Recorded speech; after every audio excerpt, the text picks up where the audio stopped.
What's up guys, this is Ronnie. Welcome back to our channel Total Technology. This is tutorial 52 and today's topic will be merge clause. The main topic is definitely merge clause, and within the merge clause topic we already discussed on what is on match and what is on create. But as I told you in last video, in this topic I'm gonna talk about how to use on match and on create clause together. Okay, so let me briefly explain this thing. So if you use on create and on match together, what will happen? Suppose there is no node. Okay, so when you use merge clause, first time it will go and search for the given pattern. If there is no match found, then the query creates new nodes and sets the property. Okay, so, and if the match found, then what will happen? Then this part is not going to do anything. Then it is going to execute on match clause. So how to identify these two things? What I'll do, I will use one property for on create clause and one different property for on match clause. Okay, so let me explain this thing again.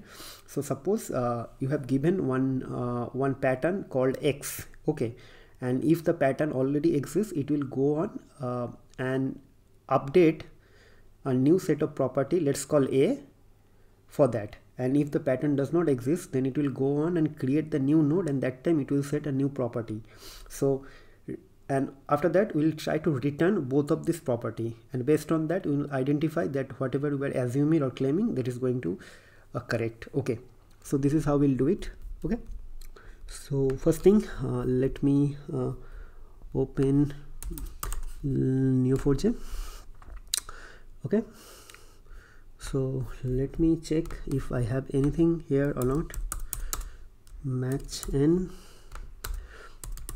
return n. Okay, so we have this many things, so let me delete everything first.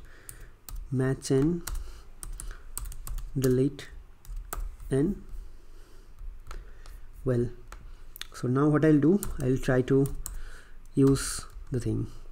So merge a player name, okay, Messi. So now we'll use on create first, on create set, and we'll use a dot country equals to Argentina, and here we'll use on match set a dot club equals to Barcelona, return a dot name, a dot country, a dot club. Okay, so as you all know, there is here, this is not going to return anything, this is false. So this statement will be executed, this will not execute, this will not be executed, and only name and country value will be returned, and none for club. Okay, so this is how it is. As you all know, there is at this moment there is no node, right? Everything is blank in our graph. So it will go and find. So this is kind of false. False means there is no match found. So it will go in and execute this statement. So it means it will go in and create a new node with name Messi and label player, and it will set this property. Nothing will happen for this thing, and it will return name and country, and for the club it will be none. Okay, so let's revalidate this thing by executing this thing. Okay,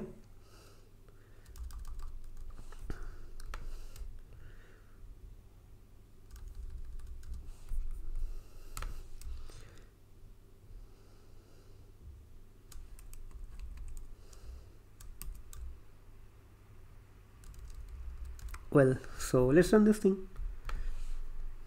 Well, something happened. What is saying? Set a dot country name Barcelona. Oh, what is the problem? On create set variable id is not defined. Okay, the problem is that it should be capital. That is why the problem.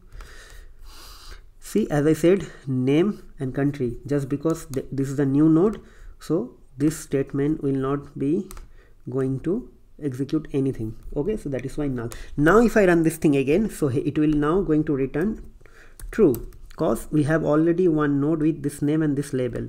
In that case, it will no execution for this thing, right? And this will be executed, and name, country and club all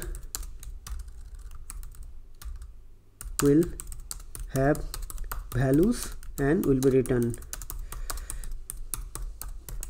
So this is how it is. So it will go and search for this node. Here it is going to return true. True means okay, I found something. And what is something? A node with label player and name Messi. Next statement is on create. Oh no, this is not going to create anything, so this will be, there will be no execution for this statement. And the next statement, what is on match set? So match should be found, so here we found something, so this statement will be executed. And what is that statement is asking to do it, or saying to do it, or instructing to do it? It is instructing to do that set club property as Barcelona, so it will be set as this, and after that return a.name, a.country, a.club. So we already know a.name is Messi, a.country already set in last execution in our last query, and now a.club as being already set few minutes or few seconds before, and the same will be written. Okay, so this is how it is. So now we'll have here, if you run this thing, here we'll have some value, and that value will be Barcelona. So let's revalidate this thing. Okay,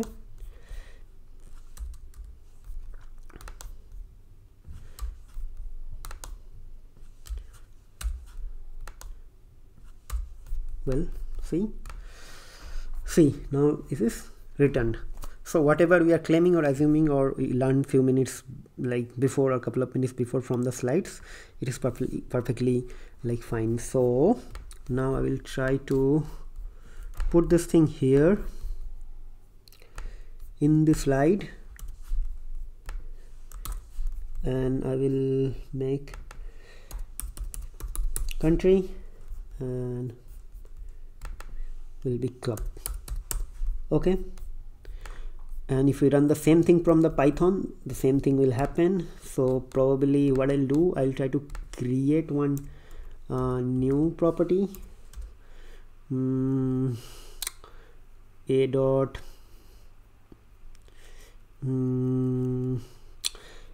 position. So that is striker.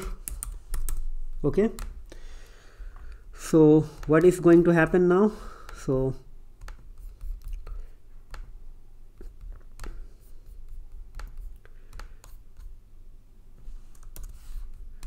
see, so now what will happen? Okay, so everything will get some value. Messi and country has already they have their value already set in the last query, but now we just set this thing, but a dot position has no value. Why this is? Well, I don't know. Okay, name Messi.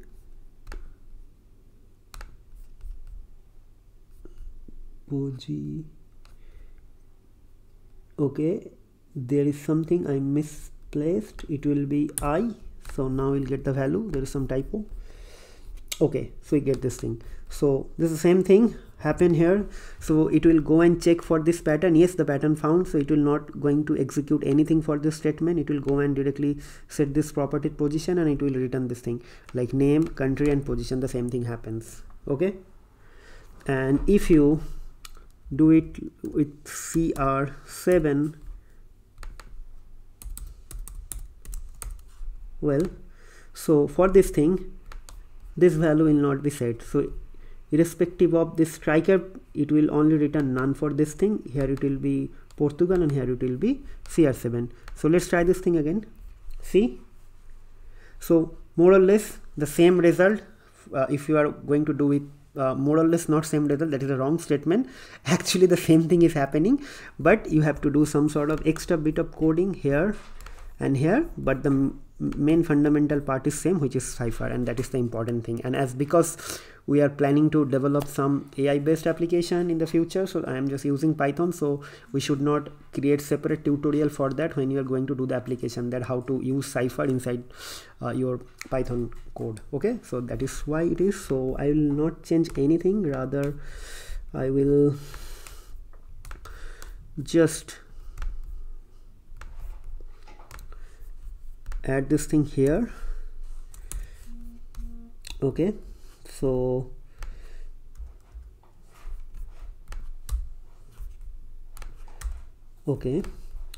creates new node. So the property if no match found, no property is country, and if node already exists, then the new property will be position. Okay, so don't worry guys, I'll upload this tutorial. Sorry, I definitely will upload a tutorial, but I will definitely upload the slides and the source code separately, so you guys don't have to worry about the source code and the slides. You can refer those slides in the future as well. But my humble request and recommendation is that guys, please start writing your own code. Try to do some sort of practice. The more you will or involving or going towards the practice or writing code kind of a thing, then only will start thinking or developing your intuition towards real world use cases. Because if you see, I'm just giving you some sort of like overview, and it's very simple use cases, whatever you need to understand what is merge and how to use on create and when to use on match and when to use on match and on create together. But ultimate application and ultimate use you guys need to do at the time of your like real world use cases, or at the time of your like project execution time. Okay, so if you're just going through my videos and if you think that you know Neo4j, it is not going to help. You have to think analytically. You have to start building your kind of knowledge base by writing your codes. Start writing codes. It will definitely give you some sort of understanding, and also you will feel more interested towards the topic. So enough of talking guys. So hopefully I'll upload the next video in few days again. So before that, please subscribe to our channel, keep watching our videos, share some feedback, comments, whatever you are feeling towards the content. If you have some suggestion, feedback, you guys can let me know. I will try to incorporate or improve those part as well. And if possible, share our videos with friends, family, whoever you think is relevant for the topic. So that's all guys, that's all for today. Hope to see you in the next video. Till then, take care, goodbye, and have a nice day.